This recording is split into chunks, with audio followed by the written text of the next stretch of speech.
Hey, what's going on, everyone? Eric Rose at Viking Rising Astrology. This is your daily horoscope for Tuesday, August 27th, 2024. Well, last day of Mercury retrograde. So, the more time that we take to drop into the heart space today to really connect and reflect on the passion of what's motivating, the things that we're assessing, I think the better. As it's finishing in Leo, this is an opportunity to see that whatever this past 3 weeks of reviewing your life, shifts, little detailed changes that we can make, even though it can feel rough, almost like we're uncrossing the T's and erasing the dotted I's so that we can be neater in our lives, that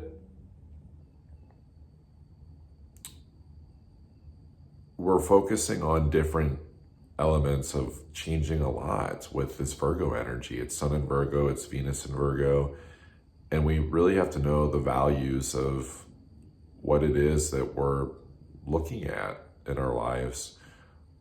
We can make some really positive, fundamental changes that can really be resourceful energy to prepare us for, I would say, especially the eclipse season that's coming, but that also will span the Pluto retrograde and also its direct in Capricorn that's coming over this next 3 months, as well as the Uranus retrograde that lasts 6 months. And so this is a really interpretive way of saying starve the distractions, but it's more than that, because it's like feeling a void, a vacuum. It's like we can cut out our distractions and say we're not going to do X, Y, Z things, but we have to be really clear on what it is that we're doing instead. And for some people that might be obvious.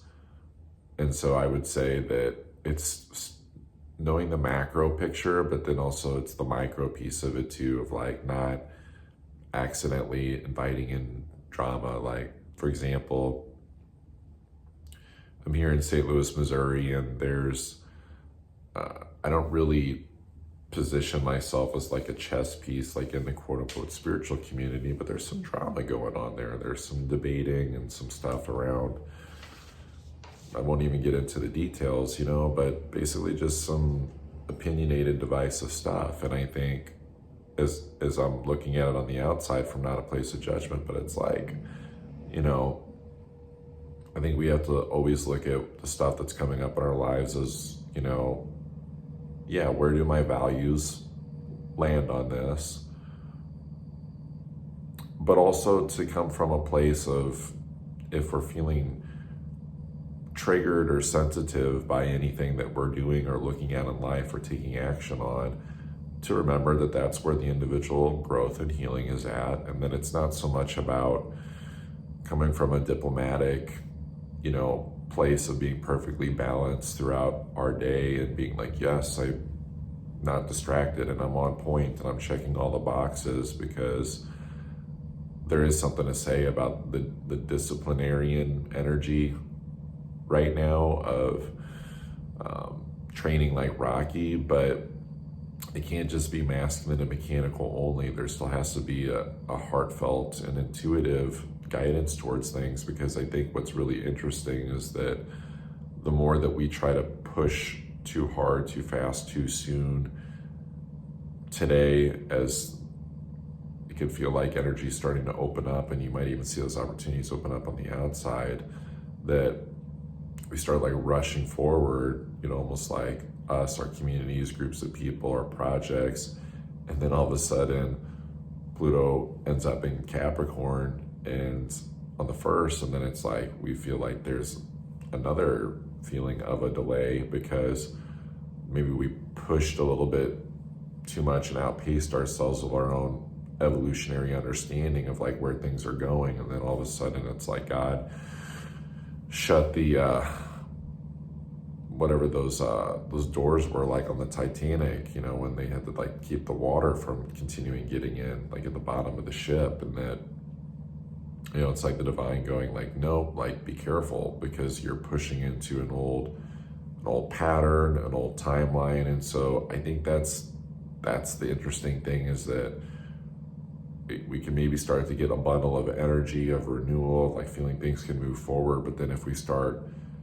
going, okay, I've got to use this, but then we accidentally start pushing towards a subconscious past timeline of how we usually approach life or projects. And to me, that's really the timeline energy. It's probably not so much about the exact details of what we're doing. It's more so the questioning of like, is there passion there? Are you having fun? Are you feeling fulfilled? And then, not winding up stressed out, because it's like, oh, it's like a Britney Spears song, like, whoops, I did it again. Oops, I did it again, like. And so I would use this day more as, like I said, the cherry on top, like become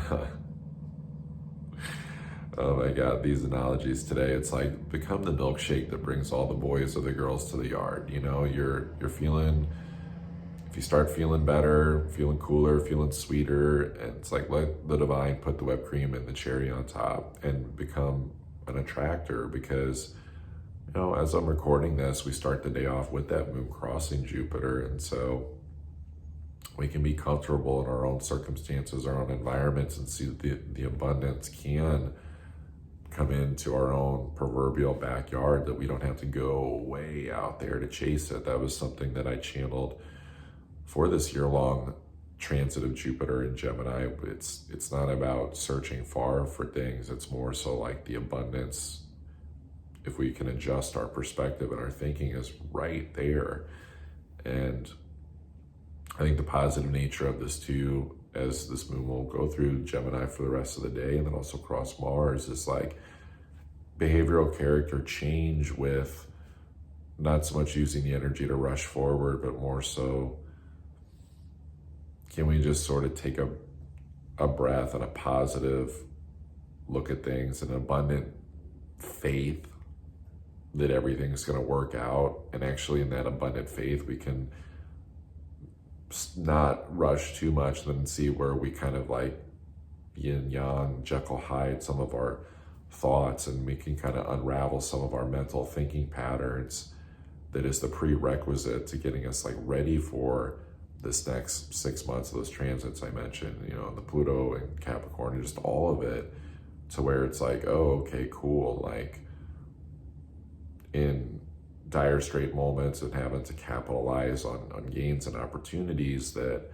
the captain doesn't get stuck in a whirlwind of his mind of being like, well, I'm going to do this. No, I don't think I'm going to do that, and like being its own adversary of conflict. And so, which is another long way of saying, not being our own worst enemy and fighting within ourselves, and actually finding the peace and calm in things on a day like today, to be like, well, the circumstances are what they are. There's things to do, but it doesn't mean that we need to push hard against our values and make excuses to break integrity with our values or commitments to our relationships or our health. As Sun and Venus and Virgo brings up a lot, with our health too. And again, that's part of this whipped cream cherry on top energy. And that there is opportunities for more deeper renewal, and we can start to see through spirit, if we can trust and have faith, that that faith-based knowing, that's just an internal flicker of flame. I think things can start to make more sense. And even if that means us not needing to do so much and needing to go through an emotional process of things, as I've been saying for a few years, it's like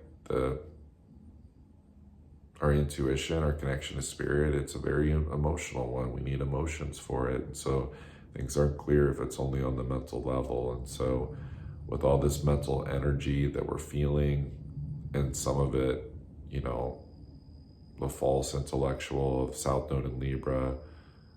It's just being careful to use that abundance of that moon going through the air sign of Gemini on Jupiter and Mars and Pluto retrograde in Aquarius to see the bigger picture that shifts, yes, but what if they're more emotional character ones, that it's not so much meant to push forward into where we think that the future and what's going to give us more peace and justice, but more so like what's preparing us for what's around the bend that we can't see, that's hidden because it's Pluto and Capricorn. Dun, dun, dun.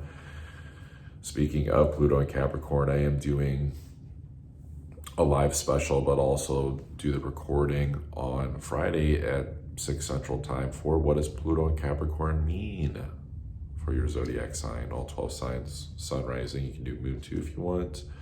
I'll cover what it means for the collective, structurally, financially, maybe even throw some politics stuff in there, we'll see. But more so, I want to prepare people for the importance of what this next 3 months of, unless you're planning on living another 250 years, you won't see Pluto and Capricorn again in your lifetime. None of us will. And then also what that means for you on a more personal level. So that link will be down below. Of course, my astrology ebook, if you want to study more about your personal astrology chart, and I go deeper into some coaching aspects of how to work with your chart placements, including not just sun, moon, the planets, Chiron, the nodes in the zodiac signs, but also the houses too, so you can start to piece it all together. It's a lot of information. So love you all, appreciate you watching. See you tomorrow. And yeah, this is good astrology. It's just the maturity, it's the mastery of how to apply it and touch the right wire and get the electricity to arc in a good way that doesn't burn ourselves out.